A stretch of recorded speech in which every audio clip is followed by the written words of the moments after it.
आज की वीडियो में बहुत ही टेस्टी और सुपर टेस्टी रेसिपी लेके आई हूँ और इसे हम घर के ही सामान से बना के तैयार करेंगे और बहुत ही कम समय में बना के तैयार करेंगे। हेलो एवरीवन, कैसी हो आप सभी? आई होप कि आप सभी अच्छे होंगे। रिंकू किचन में आप सभी का स्वागत है।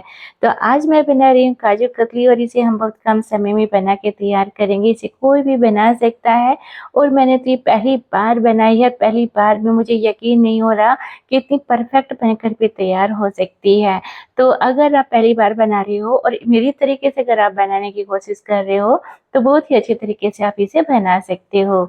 तो मैं यहाँ पे काजू कतली बनाने के लिए 1 कप काजू लिया है। आप अपने अकॉर्डिंग कि आपको कितनी काजू कतली बनानी है तो इस हिसाब से आप काजू ज़्यादा ले सकते हो या कम भी ले सकते हो। तो यहाँ पे मैंने 1 कप काजू लिया है। काजू को मैंने मिक्सी ग्राइंडर में डाल के इसे पीस लिया है और इसको पीसने के लिए प्लस मोड पर ही मिक्सी का हमने प्रयोग किया है। मतलब ये नहीं कि लगातार हम इसे पीसते रहेंगे, तो अगर इसे पीसते रहेंगे लगातार तो इसका जो मॉइस्चर होता है वो रिलीज होता है और एक पेस्ट बनकर तैयार हो जाता है। तो हमें पेस्ट नहीं बनाना, एक पाउडर बनाना है। तो इसे हमें प्लस मोड पे चलाकर ही पीसना है और मतलब ये कि आपको कुछ सेकंड चलाना है, कुछ सेकंड इसे बंद कर देना है, फिर कुछ सेकंड चलाना है, फिर बंद कर देना है। इसी तरीके से हमें इसे पीसना है। तो यहाँ पे मैंने सारे पाउडर को छान लिया, लेकिन इसमें कुछ दाने रह गए तो जो कि अच्छे से पिसा नहीं है। तो अब मैं इसे मिक्सी ग्राइंडर में फिर से डाल लूँगी और साथ में मैं इसमें क्या करूँगी, मिल्क पाउडर ऐड करूँगी। आप चाहे तो चीनी का भी प्रयोग कर सकते हो। चीनी के साथ अगर इसे पीसते हो या मिल्क पाउडर ऐड करके आप इसे पीसते हो तो बहुत ही अच्छा स्मूथ सा पाउडर बनकर तैयार होता है।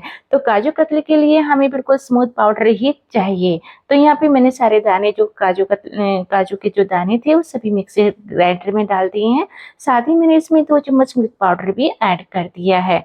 तो इस रेसिपी में मैं ज़्यादा सामान का प्रयोग नहीं करूँगी, काजू, मिल्क पाउडर और चीनी का ही प्रयोग होगा। तो इन्हीं 3 चीज़ों से हम इसे बनाकर तैयार करेंगे और साथ में 1 चम्मच घी का भी प्रयोग करेंगे। तो यहाँ पे देख सकते हो बहुत ही स्मूथ सा पाउडर बनकर तैयार हो गया है। अब हम इसे छान लेंगे और इस पाउडर को छानना बहुत ज़्यादा ज़रूरी होता है, क्योंकि जब हम मार्केट से काजू कतली लेके आते हैं तो उसका जो टेक्सचर होता है बहुत ही ज़्यादा स्मूथ होता है। मतलब खाने में बहुत ही अच्छा लगता है। तो हमें बिल्कुल मार्केट जैसे जैसे हलवाई जैसे बनाते हैं ना, बिल्कुल उसी तरीके से बनाकर तैयार करेंगे। और अगर आप चाहें तो अगर बिल्कुल बारीक अगर आपने इसका फाइन पाउडर बना लिया है तो आप छान भी नहीं सकते। तो आपकी चॉइस पे डिपेंड करते हैं कि आप इसे छानो या न छानो। लेकिन अगर टेक्सचर इस तरह का चाहिए बिल्कुल स्मूथ सा, तो इसे छानना बहुत ज़्यादा ज़रूरी है। तो यहाँ पे मैंने सभी को अच्छे से छान लिया। देख सकते हो बिल्कुल भी एक भी दाना ऐसा नहीं बचा जो हमारी छलनी में आया हो। तो मैंने पूरी तरह से इसे अच्छे से दबा-दबा के जो स्पून होती है उसी से मैंने अच्छे से इसे छान लिया है। तो इसे छानने के बाद आप देख सकते हो बिल्कुल फाइन पाउडर बनके तैयार हो गया है और साथ ही अब मैं इसमें 2 चम्मच और मिल्क पाउडर ऐड करूँगी। तो टोटल मैंने यहाँ पे 4 चम्मच मिल्क पाउडर ऐड किया है। तो इन्हें अच्छे से मिक्स करके एक साइड में रखेंगे। तो इसके लिए मैं चाशनी बना रही हूँ। तो चाशनी बनाने के लिए यहाँ पे मैं जो कढ़ाई का प्रयोग कर रही हूँ वो नॉन स्टिक कढ़ाई है। तो इसी रेसिपी को बनाने के लिए आप नॉन स्टिक कढ़ाई का ही प्रयोग कीजिए। अगर आप आयरन या एल्युमिनियम की कढ़ाई लेते हो, जो काजू का पेस्ट होता है वो इसमें चिपकेगा, तो फिर वो थोड़ा बनाने में थोड़ा-सा मुश्किल होगा। और मैं आपको सजेस्ट करूँगी कि आप एल्युमिनियम कढ़ाई का प्रयोग या फिर आयरन की कढ़ाई का प्रयोग न करें। तो यहाँ पे आपको इस तरह की नॉन स्टिक कढ़ाई का प्रयोग करना है।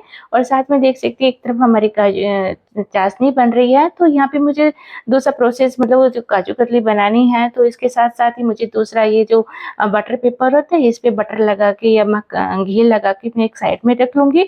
क्योंकि जो ये प्रोसेस होता है बहुत जल्दी-जल्दी करना पड़ता है और जो काजू कतली का पेस्ट बनके तैयार होगा वो बहुत ही जल्दी से थिक हो जाएगा। तो इसलिए मैं एक साइड में ये बटर पेपर पे घी लगा के रख दिया ताकि हम इस पे अच्छे से निकाल के जमा सकें अपने काजू कतली को। तो यहाँ पे देख सकते हो चाशनी हमारी अच्छे से पक गई है। जो चीनी हमने ऐड की है बिल्कुल अच्छे से मेल्ट हो गई है। तो इसका हमें 1 तार या 2 तार की चाशनी नहीं बनानी, तो केवल अच्छे से पकाना है और इसे अच्छे से मेल्ट करना है चीनी को। तो अब जो जो पाउडर हमने बना के रखा था उसे हम इसमें ऐड करेंगे। लेकिन जो ये प्रोसेस होता है सारा ही मीडियम फ्लेम पर हमें तैयार करना है। और जब मैं इस पाउडर को ऐड कर रही हूँ तो यहाँ पे गैस की फ्लेम को मैंने बिल्कुल बंद कर दिया है। तो यहाँ पे गैस की फ्लेम बंद है और बंद करने के बाद ही हम ये पाउडर मिक्स करेंगे और अच्छे से मिक्स करने के बाद ही हम गैस की फ्लेम को ऑन करेंगे और गैस की फ्लेम को हम मीडियम ही चलाएँगे। मतलब जो पूरा प्रोसेस प्रोसेस है काजू कतली के लिए मीडियम फ्लेम पर ही हम करेंगे, न कि हाई फ्लेम पे। तो इसे हम मीडियम, अब मैंने गैस की फ्लेम को ऑन किया है और लगातार इसे चलाते रहेंगे, क्योंकि जो काजू होता है ना ये कढ़ाई से चिपकता है। तो इसे अच्छे से लगातार चलाते रहेंगे और अच्छे से मिक्स करेंगे, और ये बिल्कुल फाइन पाउडर, एकदम फाइन पेस्ट बनकर तैयार होता है। और इसे लगातार चलाते रहेंगे, क्योंकि ये जो प्रोसेस है बहुत ही जल्दी जल्दी थिक होने लगता है, मतलब जो काजू कतली का पेस्ट है जल्दी से थिक होता है। तो इसे लगातार चलाएंगे, लेकिन यहाँ पे थोड़ी सी मेहनत है कि लगातार चलाना है और छोड़ना नहीं है यहाँ पर हमें। जो ये रेसिपी होती है बहुत ही कम समय में और बहुत ही जल्दी बन के तैयार होती है। जब आप कभी मार्केट से लेके आते हो तो बहुत ही महंगी मिलती है, और हम इसे बहुत ही कम समय में और बहुत ही कम सामान से अपने घर में ही बनाकर तैयार कर सकते हैं। इसमें न तो कोई हमें मावा की ज़रूरत होती है और नहीं हमें इसमें ज़्यादा घी की ज़रूरत होती है। जो हमारे घर में सामान होता है केवल उसी सामान से हम इसे बनाकर तैयार करेंगे। तो देख सकते हो जो हमारा पेस्ट बन के तैयार हुआ थोड़ा सा कढ़ाई को तले को छोड़ने लगा है, और जब ये थोड़ा थोड़ा छोड़ने लगता है तभी हम इसमें आधी चम्मच घी ऐड करेंगे।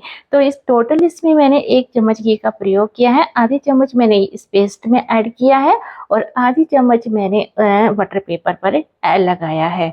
तो यहाँ पे लगभग हमारे जो पेस्ट है वो बनके तैयार हो गया काजू कतली के लिए। गैस की फ्लेम को बंद करेंगे और मैं थोड़ा सा इसे प्लेट पे निकाल दूंगी, ताकि थोड़ा सा ठंडा करने के बाद देखते हैं कि काजू कतली के लिए पेस्ट तैयार हुआ है या नहीं हुआ है। तो यहाँ पे बहुत ही सावधानी से आपको देखना कि ये बहुत गर्म होता है। तो इसे थोड़ा ठंडा करने के बाद हम देखेंगे कि एक अच्छी सी बोल बन रही है। तो ये अगर बोल बनने लगती है तो समझ लीजिए जो काजू कतली का पेस्ट होता है बिल्कुल ही अच्छे तरीके से तैयार हो गया है। तो यहाँ पे इस पेस्ट को तैयार करने के बाद मैंने थोड़ा सा ठंडा किया है और इसे हम बटर पेपर पर निकालेंगे। लेकिन इस प्रोसेस को आप बहुत ही जल्दी जल्दी करोगे, क्योंकि ये बहुत ही जल्दी थिक होने लगता है। तो यहाँ बहुत ही फास्ट काम करना है आपको। तो इस सारे पेस्ट को हम बटर पेपर पे निकालेंगे और इसे है ना हाथ से थोड़ा टैप कर कर करके इसे थोड़ा सा स्मूथ करेंगे। तो यहाँ से जो कतली में जितना भी पेस्ट लगा हुआ है उसे दूसरी चम्मच या चाकू की सहायता से भी आप हटा सकते हो, और इसे हम सारा एक बटर पेपर पे निकाल लिया है। अब निकालने के बाद इसे ये थोड़ा सा हाथ से टैप करेंगे ताकि वो थोड़ा सा और स्मूथ हो जाए। इसे स्मूथ ही करना है हमें। तो यहाँ पे देख सकते हो काफ़ी गर्म होने होता है, तो फिर इसे थोड़ा सा बटर पेपर से ही इसे ऐसे दबा सकते हो। तो यहाँ पे थोड़ा सा ठंडा हो जाए तभी इसका हाथ से आप इसे कर सकते हो।